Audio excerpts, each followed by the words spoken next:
Nous sommes à Paris, mairie du 9e arrondissement. Elie Rizkallah, peintre libanais, a été invité par Delphine Burkli, maire du 9e arrondissement, à réaliser une exposition de ses peintures sur le thème Beyrouth en perspective. Nous voici accueillis dans la rotonde par des visages de femmes. Ces femmes de Beyrouth, elles sont, pour le peintre, le visage de Beyrouth.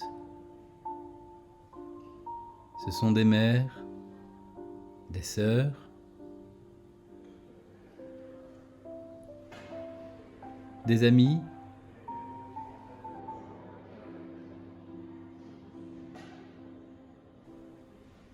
des artistes,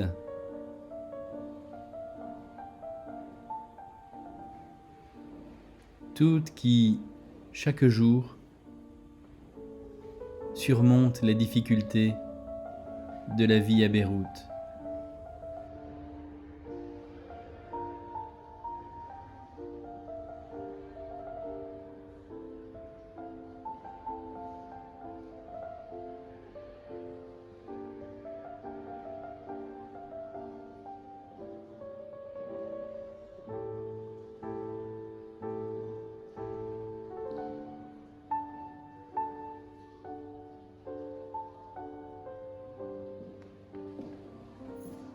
Elie Rizkallah nous invite ensuite à un voyage au cœur de la ville de Beyrouth. Il nous conduit à la découverte de ruelles des anciens quartiers et de lieux emblématiques. Dans cette acrylique sur toile, perspective verticale du passant levant les yeux au ciel, percevant cette façade drapée de grands rideaux,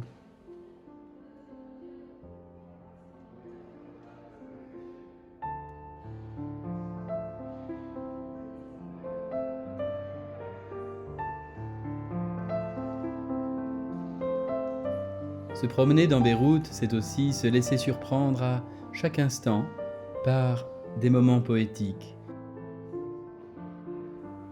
Ici, un escalier art déco à Badaro, quartier de Beyrouth.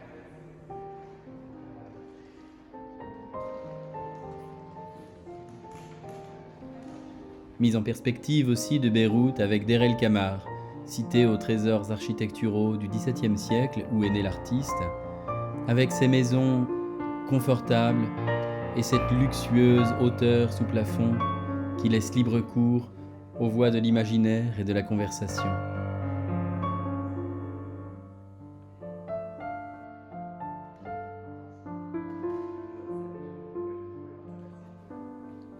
Nous sommes ici à Fern el-Shebbak, une ville modeste et paisible dans le prolongement du quartier Badaro, ville traversée par l'autoroute. C'est là que réside le peintre.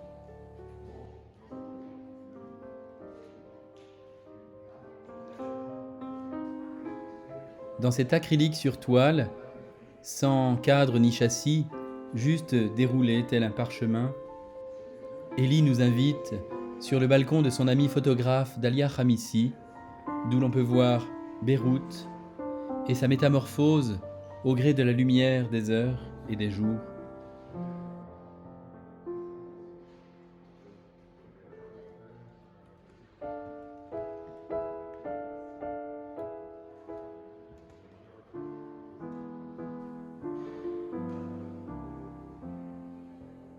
Acrylique sur toile, la maison jaune, sérénité et traces de la guerre.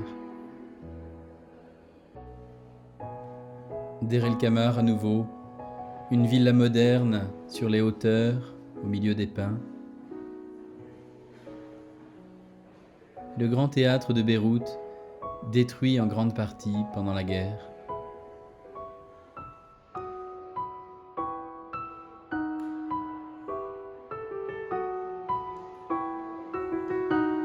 Strand, dans le quartier de Hamra.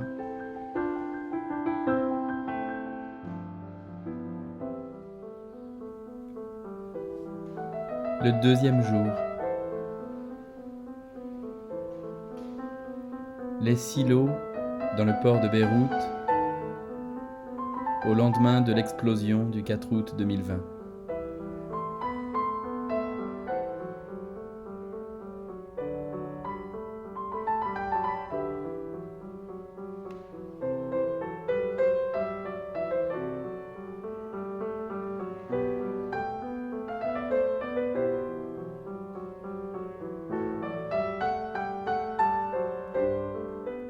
Suspendu à Ashrafiyeh.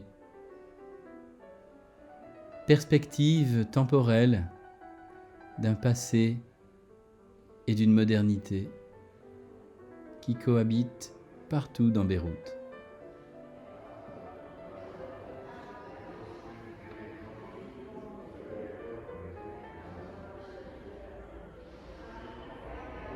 Des trous à Tayouneh, un immeuble marqué par les traces de la guerre.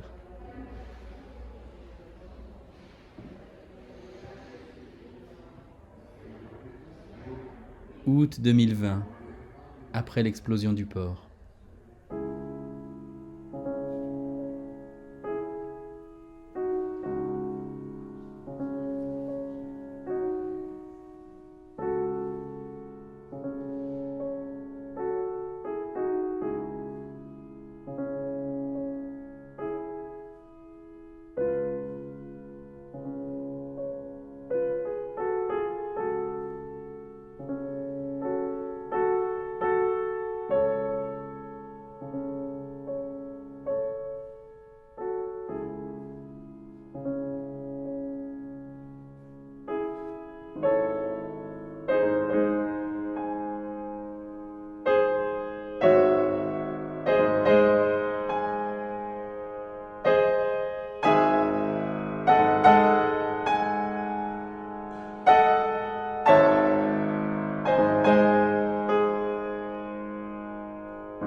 Art déco à Badaro.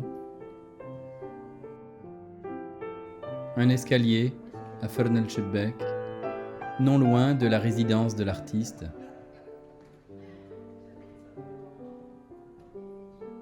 Un immeuble à Gemmaïzé, quartier proche du port de Beyrouth. La nuit à Zoukak el-Blat.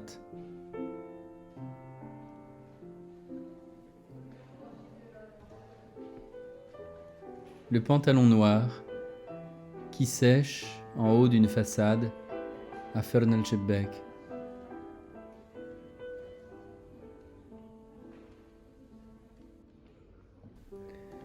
Deux acryliques sur canson. Immeuble à Gemmaïzé ravagé par l'explosion du 4 août. Quartier de Gemmaïzé encore. Tant d'immeubles détruits ou brisés. Mais courage et détermination des habitants. Ici, certains ont suspendu l'inscription « We are staying », nous restons.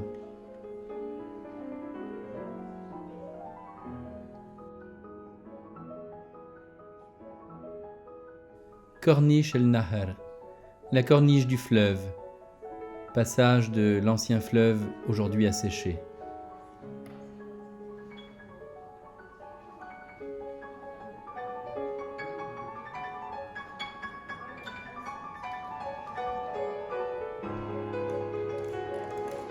Le palais de Lady Cochrane sur Souk, l'un des joyaux de Beyrouth, dévasté par l'explosion du 4 août.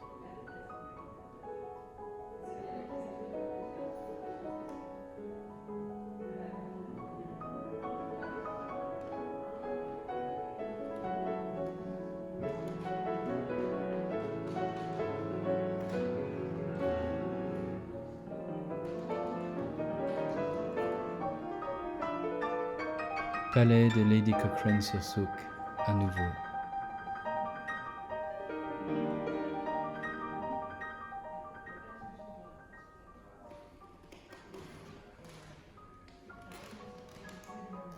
À nouveau des acryliques sur canson. L'œuf, ancienne salle de cinéma détruite pendant la guerre et restée dans cet état depuis. Des vues d'immeubles de Beyrouth.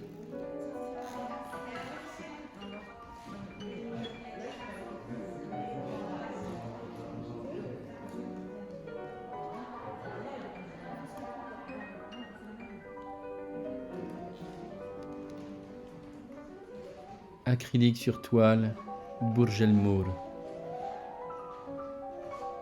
Lieu de départ de la guerre du Liban en 1975.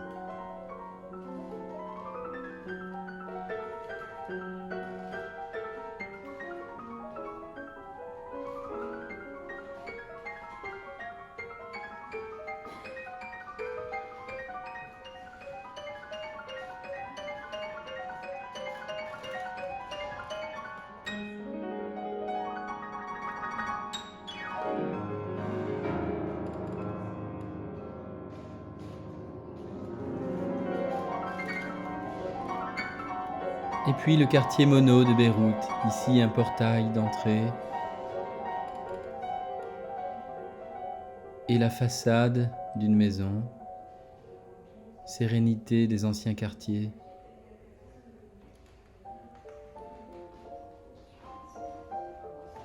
Dans le même quartier, intérieur de l'église Saint-Joseph,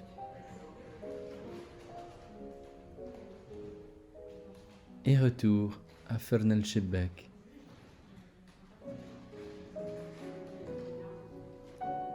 La cimenterie de Chekka,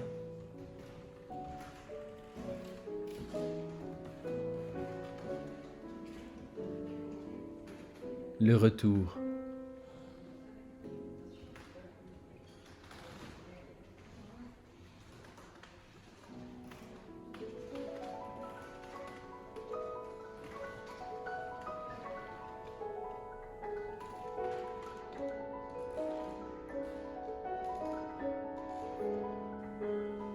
Le carrefour de Sodeco, un intérieur à Mar Mikhaïl, linge blanc à Gemmaïzé, l'entrée du musée national,